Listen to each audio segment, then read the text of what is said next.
people like me. You need people like me so you can point your fingers and say, that's the bad guy. That's the bad guy. That's the bad guy. That's the bad guy.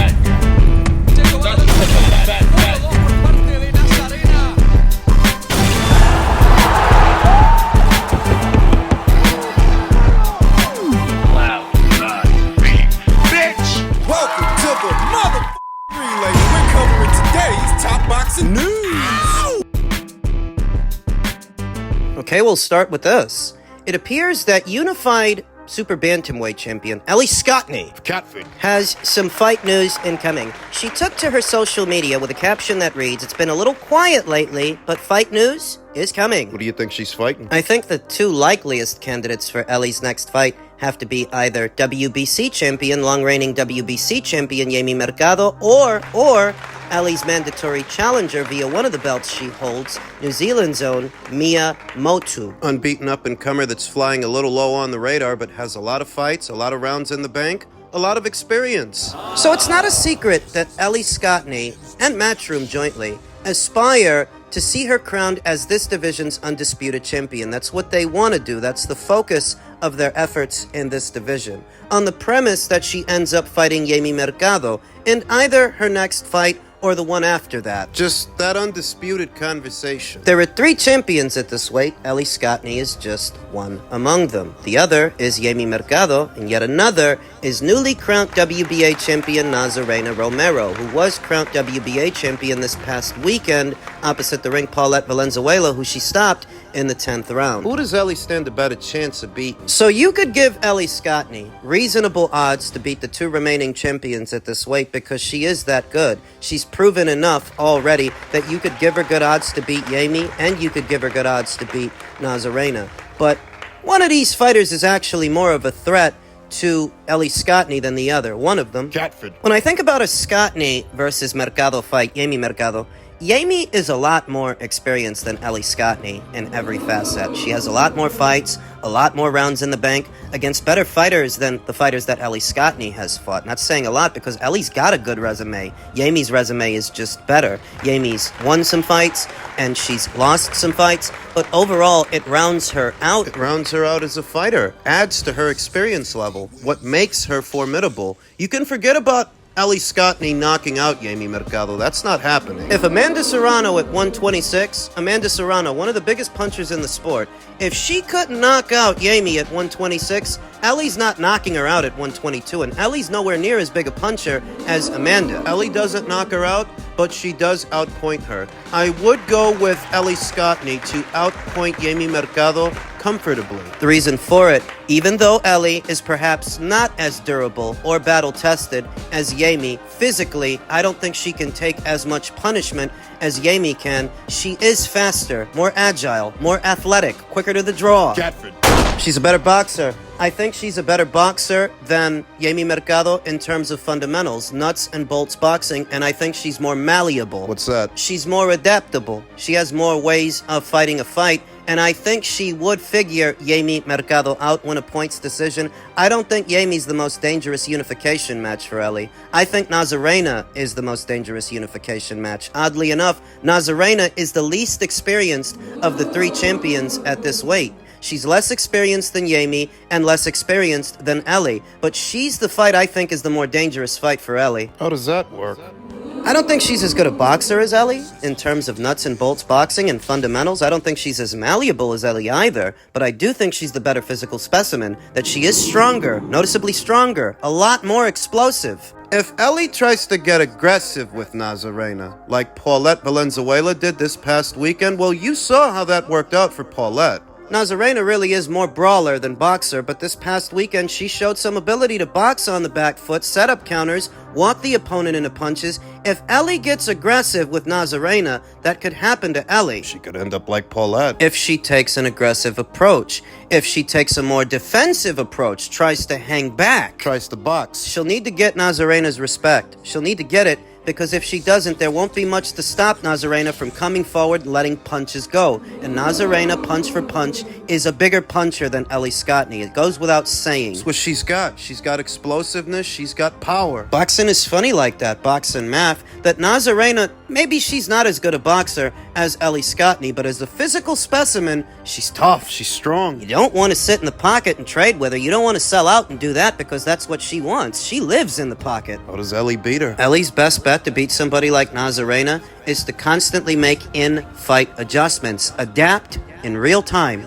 A balanced approach. There are going to be moments where she needs to step into her punches to get respect and assert herself, and moments where she needs to hang back, set up counters, adapt. Thankfully for Ellie, that's something that she's good at. That is something she's already shown she can do. The intrigue is that Nazarena in many ways would be the biggest puncher that Ellie Scotney has ever fought, and she has the kind of power that can change your mind in real time. She can hurt you. So I identify Nazarena as the most dangerous fight for Ellie Scotney, not Jamie Mercado. Ellie seems to have some fight news pending. I don't know who she's going to end up fighting at this time, though. Because she's focused on unifying this division, it's only a matter of time before she has to deal with these girls. Deal with Nazarena Romero.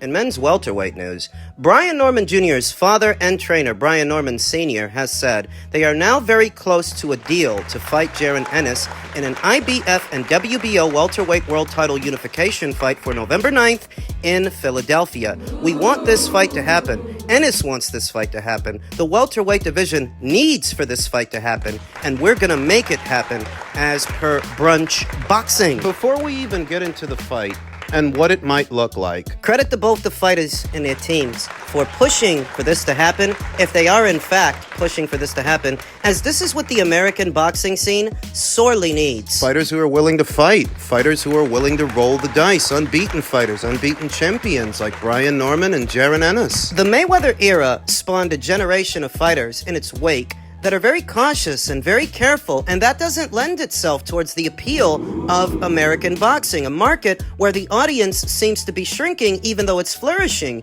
in other markets like the UK market, the Australian market, the Asian market. Those markets are growing where the American market has been shrinking. Risk-averse fighters and risk-averse teams have a lot to do with that. How long should you have to wait to see two solid fighters go at it? How long should a fight marinate? And who says that every fight needs to be marinated? To get to that next level, that next stratosphere, you may have to roll the dice. You may have to gamble. Risk something. Because when there is nothing ventured, there is nothing gained. In the days, weeks, months, years it takes to build up a fight, the audience gets bored and moves on. I'm sorry to tell you guys this, but as much as I love the sport of boxing, it's all supposed to be entertainment for the paying customer. Entertainment. And waiting forever for two solid fighters to make a fight, that's not entertaining. So credit to the both of these guys for making this happen as soon as possible, and hopefully they do. We had to wait 5 years for Errol Spence Jr. and Terrence Crawford, and when they finally fought, it wasn't even as big as it could have been. Perhaps it's because they didn't strike while the iron was hot. If you end up waiting 5 years to do a fight, the expectation is that after 5 years, it will have been built up enough that it can at least do 1 million or over 1 million pay-per-view buys, and I'm sorry to say that that fight didn't. Something similar applies to the long-awaited Benavidez versus Plant fight. That fight could have happened years ago. It should have happened years ago. When they were both unbeaten fighters and both were unbeaten champions, but they waited so long. David ended up losing his belt, then Caleb ended up losing his belt. We waited for that fight for about 4 years so that when they do it, it doesn't sell 1 million or 500,000 pay-per-view buys. Neither guy is a champion. You have to strike while the iron is hot. That's what I think Brian Norman and Jaron Ennis are doing. Now that they're both unbeaten champions, there's no place to go but up. We know that Eddie Hearn tried to make a Stanionis fight for Jaron Ennis. I vaguely recall hearing that Brian Norman and his team reached out to Montes Stanionis. No luck. And no dice. Mario Barrios, he's rumored to be facing a 45-year-old Manny Pacquiao in the fall or winter months. You tell me who's got an appetite for that fight, but that's what that guy is doing. So in a situation where the only other champions available for a unification match are these two, this is the right thing to do. Is it risky? Of course it is, but no risks, no rewards. These are the chances you have to take if you back yourself and you back your boxing and you want to go to that next level. This is what you have to do. The audience isn't stupid. They know who the risk-averse fighters are, what the risk-averse fights are. Maybe it's selfish that we want to see the fighters in high-stakes fights. Maybe it's selfish that we want to see them risk something, but that is what we want to see. That's what we pay to see. If Brian Norman is serious about fighting Jaron Ennis in Philadelphia, that's risky, all right. That's definitely risky, but it communicates confidence that he's willing to do that if he's willing to do so. Jaron Ennis proved that the city of brotherly love still has a big appetite for boxing. Look at how many people showed up for what was a David Avanesian fight. How many more would show up for a unification match between two unbeaten champions? So if he ends up going to Philadelphia, I get the sense that it would be Matchroom at the helm of the promotion. It would be a Matchroom show broadcasted on DAZN, giving Jaron Ennis home field advantage in more ways than one, as he would be the house fighter and the hometown fighter. Risky. It's risky for Brian Norman, but I don't think Brian has that many more options. As stated, I heard they tried to get Amon Stanionis in the ring, but got no response, and we know that Mario Barrios is otherwise preoccupied, so the only other champion available to him that makes for a big purse, a big payday, is Jaron Ennis. Because even if they got Amon Stanionis in the ring, that's not a hotter ticket than an Ennis fight. Even if they got Mario Barrios in the ring, that is not a hotter ticket than a Jaron Ennis fight. Nobody has any illusions about Mario Barrios. They know, as soon as you step him up, that's as soon as it'll take for him to lose again. And that's if you're lucky enough to get him in the ring. You'll end up wasting a lot of time trying. So if Jaron Ennis is the only champion available, then he's the one you go after. It's like that. He's got to do it. And I think a Jaron Ennis fight actually pays better than a Stanionis fight or a Barrios fight. I think Matchroom is very much willing to pay to play. They were going to give Cody Crowley $500,000 Before he pulled out injured. If you're willing to give that guy $500,000, I'd wager you're willing to give Brian Norman in excess of that $1 million, over $1 million, maybe two. Because it's an investment. It's an investment in the career of Jaron Ennis, an investment in the future. You believe he wins the fight. You believe he can become undisputed champion. You pay to see him do it. It's a gamble, yes, but sometimes you have to. Before we even get into who I think wins the fight, credit to both fighters for even having it. This is what the American boxing scene needs. No more delays, no more marination. The welterweight division doesn't have a standout star yet. You have to crown one. You have to do it the hard way. While fighters like Amon Stanionis and Mario Barrios choose to play it safe, that's not going to make either of them stars. You think beating an over-the-hill Manny Pacquiao is going to make you a star, Mario? It didn't make Yordenis Ugas a star, so why would it make you a star? He did it first, remember? Late replacement for Errol Spence Jr. goes in there, beats Manny. It didn't make him a star. You can forget about Stanionis. You think turning your nose up at career-high paydays is going to help you out? It's going to make you a star. You'll be on the first flight, back to Lithuania, back to your mother's house, in no time, when you run out of money. Because you will. Credit to the fighters, credit to Brian Norman, credit to Jaron Ennis for being willing to gamble and do what fighters do, what they're supposed to do. Fight! Men's cruiserweight news. Newly crowned WBA cruiserweight champion Zurdo Ramirez says, "Shh, I'm coming for all my belts." Why are you whispering? We know that Zurdo Ramirez is currently under orders to satisfy his mandatory challenger, former champion Yuniel Dorticos. An official fight announcement for that fight has not been made. I'm going to assume he's still on par to do that he still has to do that because the other champions at the weight are spoken for. WBC champion Noel Gavor has to satisfy his mandatory challenger, Ryan Rositsky. Jayo Pataya is set to be making his next ring appearance on the undercard of Better Be versus Bivol. That leaves Chris Billum-Smith, WBO champion Chris Billum-Smith. Now, Chris is not otherwise preoccupied with anything. He's not. But remember, Turkey LL Sheik was trying to make a fight between Chris and Jai Opataya for the Better Be versus Bivol undercard. And in Chris's own words, there wasn't going to be enough time to prepare for an October fight date. That's what he said. So what about a November fight date? Or a December fight date? What about that? Is it possible that Zurdo Ramirez faces Chris Billum-Smith in his next fight and they get unialdorticos to step aside, to stand down, step aside, let the champions fight, let the champions unify. Is that possible? You see what Zurdo's hinting at? Zurdo's hinting at a unification match. He says he's coming for all his belts. That implies that he's going to fight a champion. If he's going to fight a champion, there's only one available, Chris Billum Smith, because the other two are spoken for.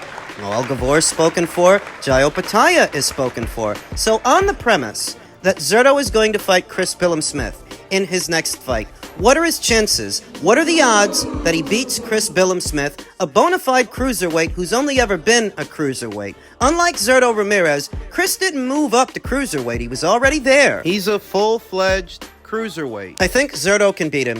I think Zurdo has amassed enough experience as a super middleweight, a light heavyweight, and here and now as a cruiserweight that he can beat Chris Billum Smith. I think all around, Zurdo is a better boxer. You heard that right. Zurdo is a better boxer than Chris Billum Smith. You don't often associate boxing with Zurdo, as more often than not, when you've seen him, he's been a pressure guy, a volume guy, not a stick and move. Not a boxer. But as of late, because he's campaigning as a cruiserweight, he's not sitting in the pocket as much, not spending as much time there. He's moving around, using the ring, using his jab, setting up counters. He's more of a boxer now than he ever was at super middle or light heavy. Likely because he knows he can't just sell out and trade punches in the pocket anymore. These guys are big and they're strong. You can't outmuscle all of them. Some of them you're going to have to box. And he proved in his last fight that he can do that. He did that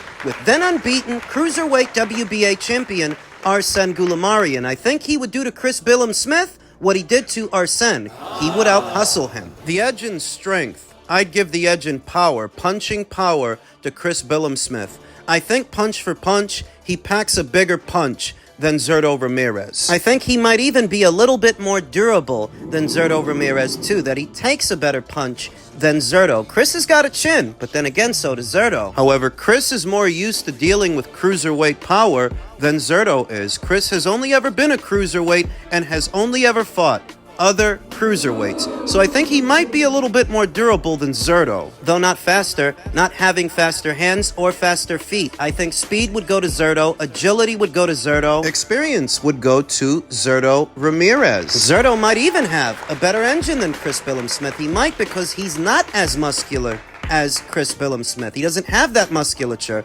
That many more muscles in a boxing match eat up that much more oxygen. I feel like Chris might tire before Zurdo does. Well, I know that Zurdo is very fleshy as a cruiserweight. He looks soft in the body, but not having all those big muscles. Those big muscles aren't there to eat up all that oxygen, to wear the fighter down, tire the fighter out. So Zurdo might actually have a better engine than Chris Billum Smith. I think that Zurdo doesn't knock this guy out. He don't stop him, but he can win a points decision. He can out-hustle him. Inside and outside the pocket, alternating like he did with Arsene, because in the Arsene Goulamarian fight, he spent a little bit of time in the pocket and a lot of time outside the pocket, asserting himself when he needed to and boxing when he needed to. There's a lot more to it than that, a lot more to discuss, but at first glance, I would go with Zurdo to beat Chris Billum Smith if that's who he ends up fighting. Now we've got to wait and see who he does end up fighting.